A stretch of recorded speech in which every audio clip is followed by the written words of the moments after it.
आदरणीय भीमाबाई संपत जोंधळे. केवळ 5वी पर्यंतचं शिक्षण, संसारात अनेक प्रतिकूलता आणि संघर्षमय जीवन वाट्याला येऊनही आपण आपल्या जगण्यातून वाट काट्यांची असली तरी फुले वेचता वाटता येतात याचा आदर्श घालून दिलात. वयाच्या 60नंतर आपण चरितार्थासाठी चहाचं छोटं दुकान चालू केलं आणि पाहता पाहता त्याचं रूपांतर द रिलॅक्स कॉर्नर या भोजनालयात झालं. या भोजनालयाची ओळख आज आजीचं पुस्तकाचं हॉटेल अशी झाली आहे.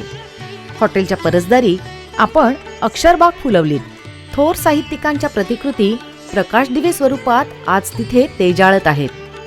आजीची शिदोरी म्हणून प्रत्येक टेबलावरती आपण पुस्तकांची टोपली उपलब्ध केलीत. उदरभरणाचं काम करत असताना आपण माणसांच्या बुद्धीची आणि मनांचीही मशागत करत आहात. आपलं हे भोजनालय म्हणजे जणू भोजन आणि वाचन यांचा प्रीतिसंगमच. इथे अमृतवेल या पुस्तक दालनात सवलतीच्या दरात उत्तमोत्तम पुस्तकं उपलब्ध करून दिली जातात. इथल्या भिंती नामवंत कवींच्या कवितांनी देखण्या झाल्या आहेत. आपण मृदगंध वाचनकट्टा निर्माण केलात.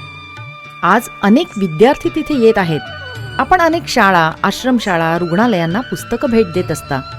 आपल्या कार्याची प्रसारमाध्यमांनीही उचित दखल घेतली.